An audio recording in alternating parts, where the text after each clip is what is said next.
Hello everyone, welcome to the final class and the final lesson for our ABRSM Grade 3 Music Theory. I'm your facilitator, Lieutenant Ernest Emediegu, and this is courtesy of the Deeper Life Bible Church Greater Manchester Regional Choir.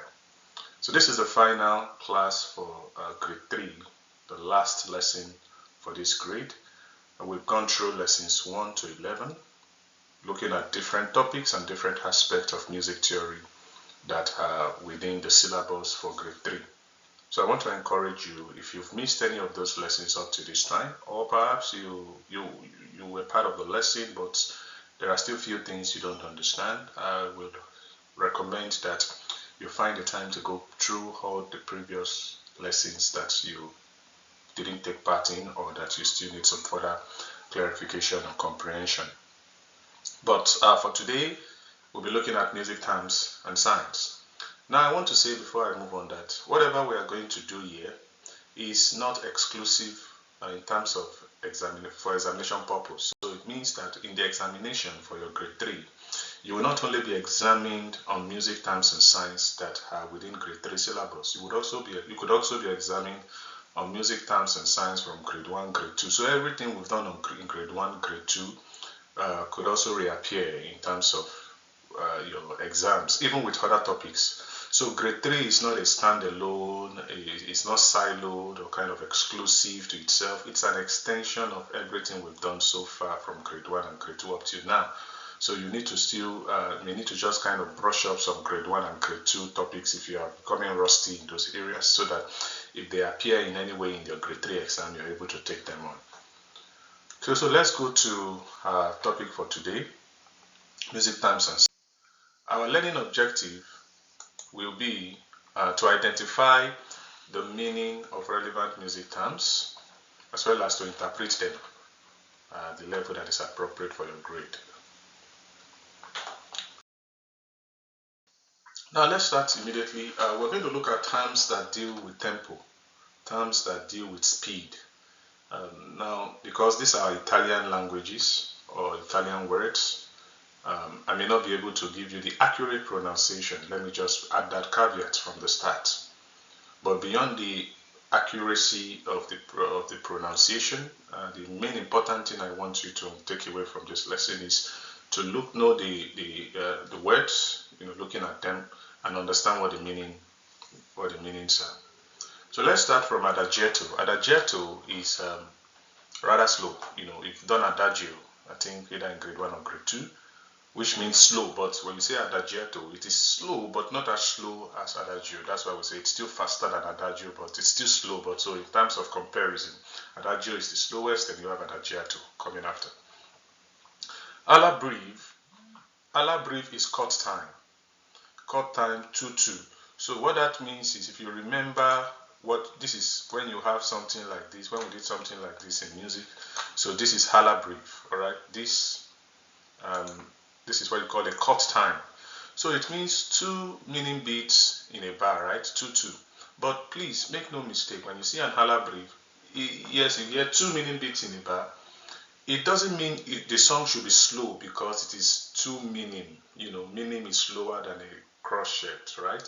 An alla breve means, yes, it is 2 meaning beats, but you have to still increase the speed rather than, so you increase the speed faster than the speed that is dictated by the note. The note is saying that it should be a bit slow, but no, because they've given you that it is cut time, this alla breve, it means, yes, it is 2/2, but sing those meaning beats in fast time as if you are singing a crochet, for example.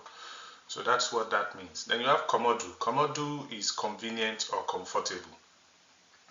You have a rubato, or when you say tempo rubato, it means with some degree of freedom, sing freely, sing freely with respect to time.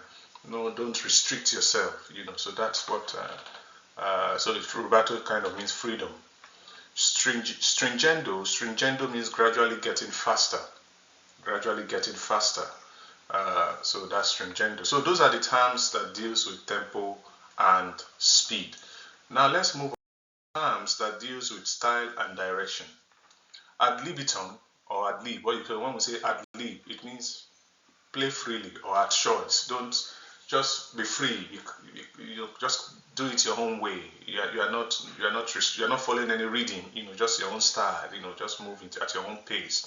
So that is ad libitum or ad lib. Of course, agitato, even from the word, you should be able to know it's agitated. Sing in an agitated form. So some of these terms you can easily pick the meaning up from just looking at their similarity with the relative English term. Others you may need to kind of really kind of memorize them. Amor or amoroso means loving. Amor means love. Amoroso means loving. So sing in a loving way. Sing in a very passionate way. Lovingly. Anima means soul, spirits. If we say come anima, it means with soul, with spirit. Sing with your soul. Sing, with your spirit. Let's see that excitement in the song. Animato or animando means animated. Animato means animated. Animando means becoming more lively. So if you want a song to be more lively, tell the choir or the players, orchestra to go animando. Come on, make it more lively. Ben means well. Brio means vigor, lively, singing. So you see some of these are similar like animato, but this is brio means lively, vigor, sing vigorously. Deciso is like saying decision, sing with determination. Deciso. Delicato means delicate. Energico, energetic, sing energetically or play energetically. Forza means force. Largamente, broadly.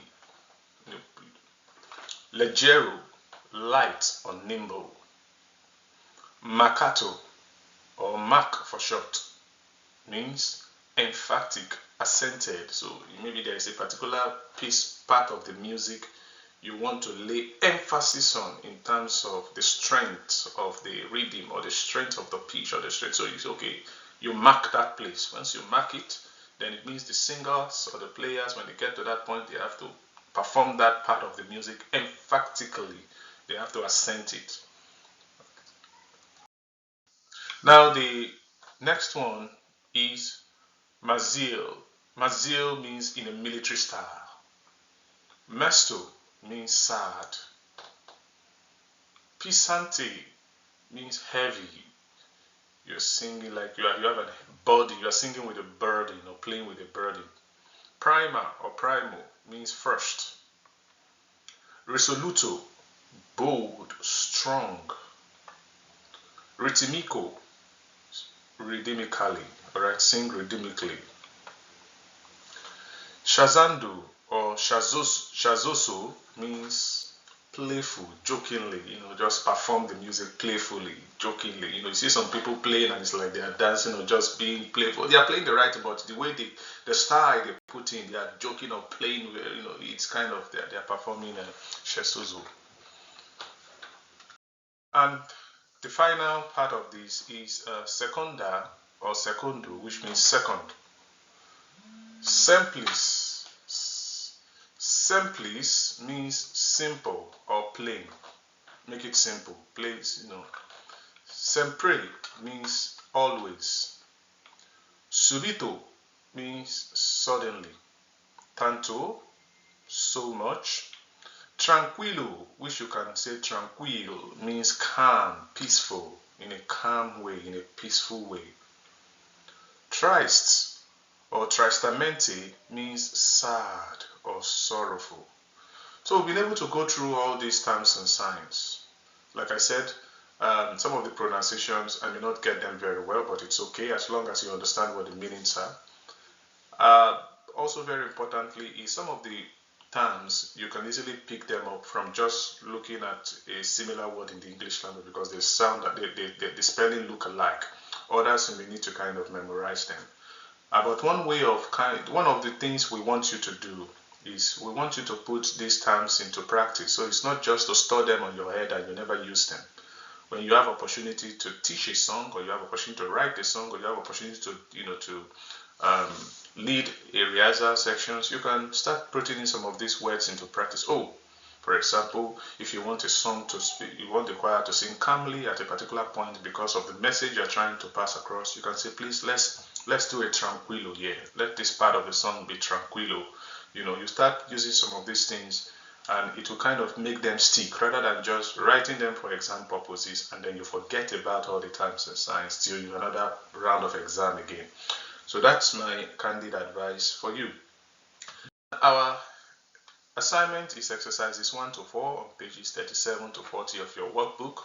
So this assignment is not strictly on terms and signs. Yes, there are some terms and signs there, but they are general exercises that can also bring in some.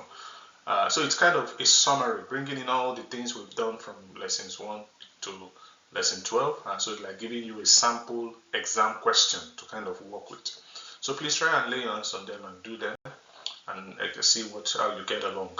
So as we wrap up this whole class, this grade 3 theory of music, rudiment of music class, I want you to take time to really reflect on what you've learned and see how it can help you to become a better musician, either as a performer or as a theorist.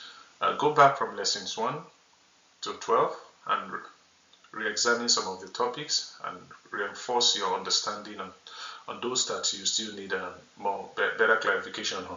Prepare for your exams, and I wish you all the best. If you pass the exam, which I hopefully believe you will pass, we will meet on the other side in grade 4 class.